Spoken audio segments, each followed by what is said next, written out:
50-60 বছর আমার বাবাই চালাইছেন, এটা আগে ফাঞ্জাগানা মসজিদ আছে। আচ্ছা আপনি আমার চাচা এখানে আমার লাগাগুন আমার চাচা দ্বারা এখানে জায়গা দিয়েছেন 250 আমরা আছে 150 আর আব্বা মারা যাওয়ার আগে আরও দিয়েছেন প্রায় 150 মতো, এগুলো রেজিস্টারি বাকি দিয়েছে। তা আমরা তো দীর্ঘ বহুত দিন আমার বাবা চালাইছেন মসজিদ, কেন কোনো ফাঞ্জাগানা মসজিদ আছে তো এটা মনে করেন এখন আস্তে আস্তে মানুষজন বাড়ছে, এটা জামা মসজিদ দিয়েছে। তো বই আমরা জামা মসজিদ প্রায় 2-2.5 বছর চালাইছি আমার বাবাই, এটা কেউ আসলে দায়িত্ব কেউ নিয়েছিল আমরাই চালাইছি এটা, ইমাম মুয়াজ্জিন খানি খাওয়া যা আছে। তখন আব্বা অসুস্থ হওয়ার কারণে আমরা চিন্তা করে দিলাম যে একটা জামা মসজিদ এরকম চলতে পারে না, আমরা ওর সাথে একটা বইয়া একটা কমিটি করছি না, কমিটি করা বাদেও আমরা বহুত দিন প্রায় বছর খানেক 1.5 বছর 2 বছর আমরা চালাইছি, এটা কেউ দেখাতে সময় দিতে হতো না। তো বাদে আব্বা অসুস্থ হয়ে যাওয়ার পরে কমিটি সভাপতি বাদে সম্পাদক একটা কমিটি করইল, কমিটি কার্যকরিতা করইল, সভাপতি আসলাম আমার আব্বা। আব্বা মারা আজি শহীদ আহমদ। তো এরপরে হইলে আপনার একটা কমিটি করিয়া হইল আবার আমার ফুগুলো বাইলে পরামর্শ করিয়া রইল যে একটা কমিটি করিয়া দেওয়া, একটা কমিটি হইল, কমিটি হওয়ার বাদ কমিটি চলছে, কোনো অসুবিধা নেই, জানতো নিজের মাঝে চলছে।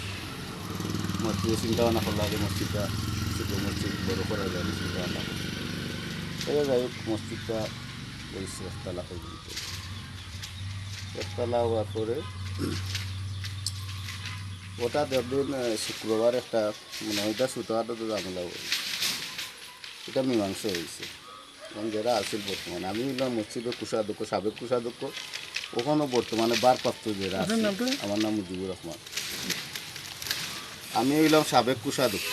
এই কোষাধ্যক্ষ টাকা অবস্থায় মাঝখানে একটা মিটিং হয়েছে, কয়েছিল যে তারা আমার সারা একটা ব্যাঙ্ক অ্যাকাউন্ট করছে, এটা আমি সারা এই লেনদেনগুলো তারা করছে, মসজিদের যা কাম কাজ তারা করছে, সেক্রেটারি জয়েন্ট সেক্রেটারি আমার একটু বল না, আমি কিছু জানি না, আমার জিজ্ঞাসা মানুষ সেক্রেটারি জয়েন্ট সেক্রেটারি বলতে কি আগের কমিটি নাম সৈয়দ আলমগীর ইলা সেক্রেটারি, জয়েন্ট সেক্রেটারি ইলা শেখ মিলাদ আহমদ, যে অভিযোগ করছিল। এখন মনে কর মসজিদটা ছোটোখাটো একটা জামালা হয়েছে, এটা মীমাংস হয়েছে। তখন তারা দীর্ঘ প্রায় 8 মাস ধরে, এখন অদ্যবধির মাস তখন চলে নাই মসজিদের লোক, তারা মসজিদের ইমাম কই থাকতা, ইমামে খাইতা গিতা বেতন খেয়ে দিত, কোনো কিছু নাই, খবর নেই। ওই একটা জামিল হয়েছে মীমাংস হওয়ার বাদে তারা এটা কোনো সমাধান বইছেও না, তারা বারবার ডাকা নিয়েছে, তারা বইছে না।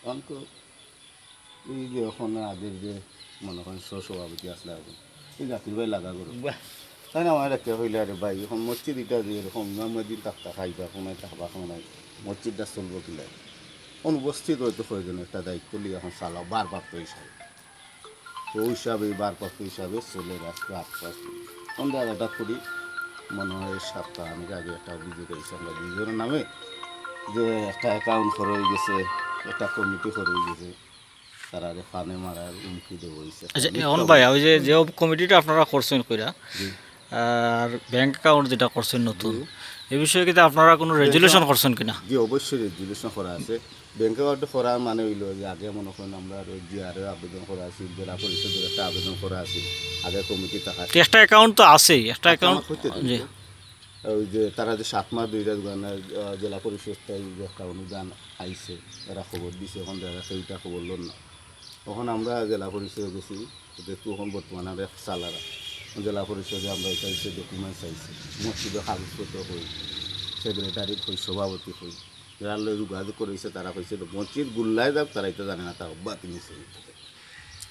তখন তো আমরা যেটা করতাম এটা তো চালাই তুইব, এই অনুদানগুলা তো সরকার খাতে আনতেই ও বাদে হয়ে ফেলে বারপ্রাপ্ত হিসাবে একটা দেখাইয়া উপস্থিত ওগুলার কালেকশন করা ব্যবস্থা খরচ করতে হইলে একটা রেজুলেশন করা লাগে, একটা মনে হয় বারপ্রাপ্ত একটা কমিটি দেওয়া লাগে, তার বাদে আপনার একটা ব্যাংক অ্যাকাউন্ট দেখা লাগে।